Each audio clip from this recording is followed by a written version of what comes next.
मानव जायसवाल जी, आप इसका जवाब दीजिए। वो कह रहे हैं कि आप लोग ये बोलते रहे और जिस पर बाद में नोटिस भी आया था कि मुस्लिम एक साथ हो जाएं और वोट डालें। हाँ गौरव भाई, कुछ देर पहले भी बोल रहे थे कि जिस तरीके से जमीनी स्तर पर उन्होंने काम किया, इतने सालों जो उन्होंने मेहनत करी, उनके पास तो मूल रूपी उनके बीजेपी कार्यकर्ता ही नहीं मिले। उनको सीपीएम, टीएमसी और कांग्रेस की जरूरत पड़ी उनके कार्यकर्ताओं को देने के लिए सीट्स, एमएलए की टिकटें, उनको अपने एमपीओ को उतारने पड़े। तो भाई उनके जनाधार तो उनके पास चाहे जैसा भी हो, उनके पास मूल रूपी कार्यकर्ता नहीं थे जिनके पास उनको भरोसा रहा, उनके ऊपर विश्वास रहा। और जहां तक उनकी जो टिप्पणियां हैं, मैडम, मैं बार बार आप लोगों को बोलना चाहता हूँ, इस चैनल के माध्यम से बोलना चाहता हूँ, और आप लोगों ने भी इसका एनालिसिस किया है। किसी एक पर्टिकुलर समुदाय से, जो माइनॉरिटी समुदाय है, उससे कोई भी इलेक्शन जीत के सरकार नहीं बना सकता। अगर हम सरकार बना रहे हैं तो इसमें ये विश्वास है, सभी का साथ है, सभी का, तभी हम ये बना पा रहे हैं। और हम किसी को भी, हमारे लिए 10 करोड़ जनता है, 10 से 11 करोड़ जनता है, जो बंगाल की जनता है, और ममता बनर्जी के जो स्कीम्स हैं, जो हमारे प्रकल्प हैं, जो पैसे भिन्न भिन्न तरह के प्रकल्प हैं, उसके वजह से हम आज अगर यहाँ हैं तो यहाँ हैं। और जहां तक हमारा सवाल है, हमने कार्य का निर्वाह किया है, पिछले 10 सालों में कार्य का निर्वाह किया है। पिछले 5 सालों में जिस तरीके से बीजेपी ने एक्सपेरिमेंट शुरू करी है पूरे देश में, पूरे देश को गिनी पिग बना के रखे हैं, इनको क्या पता चलता है कि भैया जीएसटी में इतने सारे संशोधन हमको करना पड़ेगा, डिमोनेटाइजेशन में हमको संशोधन करना पड़ेगा, कोविड में हमको संशोधन करना पड़ेगा। मान लीजिए कि आपके पास कोई कंटिजेंसी प्लान बोल के है नहीं, क्योंकि आपके पास बुद्धिजीवी है नहीं। अगर देश की अर्थव्यवस्था हिस्टोरियन के हाथ में चलेगी तो देश की अर्थव्यवस्था का क्या होगा? अर्थशास्त्र कहाँ है? अर्थशास्त्री कहाँ है?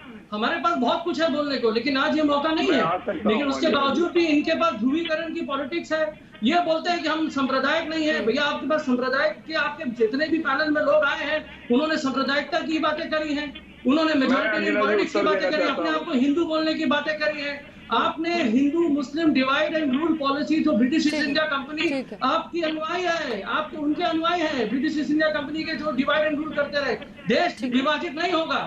ठीक है, गौरव भाटिया जी जवाब दीजिए। टूरिस्ट गैंग का ठप्पा जो लगाया टीएमसी ने, ठीक है, टूरिस्ट गैंग का जो ठप्पा टीएमसी ने लगाया, वो लगा रह गया क्या? वो जनता के मन में बैठ गया? अंजना जी, देखिए, टूरिस्ट गैंग की क्योंकि बात हो रही है, ऐसा ही एक तथाकथित गैंग राकेश टिकैत के नेतृत्व में पश्चिम बंगाल पहुंचा था।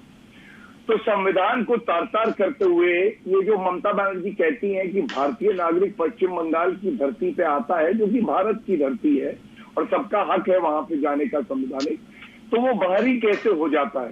राकेश टिकैत क्या ममता बनर्जी के साथ पश्चिम बंगाल में ही बड़े हुए थे? ये क्या दर्शाता है? ये दर्शाता है कि संविधान में इनकी आस्था नहीं है। मैं प्लीज अपनी बारी में आप बोलिएगा, अपनी बारी में बोलिएगा। धन्यवाद। तो चुनाव तो जीत हार चलती है, लेकिन एक बात बिल्कुल स्पष्ट है कि सत्ता की कुर्सी का लाभ लेने के लिए ममता बनर्जी संविधान को भी तार-तार करेंगी। और इसीलिए मैंने कहा कि एक भारतीय नागरिक को बाहरी बताना खुद ही अशोभनीय है। और पश्चिम बंगाल की जनता इसीलिए भारतीय जनता पार्टी को चाहती है कि सरकार बनाए। और अभी टीएमसी के प्रवक्ता कह रहे थे कि इनके पास कार्यकर्ता नहीं है। अंजना जी, कार्यकर्ता नहीं है तब 100 का आंकड़ा पार हो गया है और हमें उम्मीद है कि हम सरकार बनाएंगे।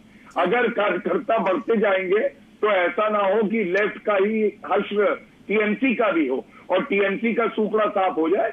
इसलिए संयम रखिए, संयम रखते हुए शाम का इंतजार करिए और उसके बाद हम लोग बातचीत करेंगे। उसके जरिए हम आगे बढ़ेंगे। अंजना, मैं फौरन आपके पास आऊंगी, लेकिन ये जो बाहरी की बात आप कर रहे हैं, नंदीग्राम में जब चुनाव लड़ने के लिए दीदी पहुंचती हैं तो वहां पर शुभेंदु अधिकारी के लोगों की ओर से भी उनको बाहरी बताया जाता है, वो खुद दीदी को बाहरी बताते हैं। तो ये तो दोनों ओर से बराबरी पर होना चाहिए। लेकिन फिलहाल बड़ी जानकारी अपने दर्शकों को दे दे। अभी तक के जो रुझान के आंकड़े सामने आए हैं उसके हिसाब से टीएमसी सत्ता में हैट्रिक लगाती हुई, यानी कि वापसी करती हुई दिखाई दे रही है। और बीजेपी के लिए मुश्किल की घड़ी, क्योंकि 200 पार का नारा दिया जरूर गया था, लेकिन फिलहाल 100 के आसपास ही ये पार्टी अभी तक के रुझानों के हिसाब से सिमटती हुई दिखाई दे रही है। लेकिन क्या बढ़ते हुए दिन के साथ ये आंकड़े भी बीजेपी के बढ़ जाएंगे, ये अपने आप में बड़ा सवाल है। लेकिन ममता बनर्जी के घर के बाहर से तस्वीरें सामने आ रही हैं, वो तस्वीरें हम आपको सीधे दिखाते हैं। आपको बता दें कि कार्यकर्ताओं की भीड़ जुटनी शुरू हो गई है। हालांकि कोरोना प्रोटोकॉल नियमों का हवाला देते हुए चुनाव आयोग की ओर से बहुत सख्त कर दी गई है पाबंदियां, उसके बावजूद ममता बनर्जी के घर के बाहर इस वक्त भीड़ दिख रही है।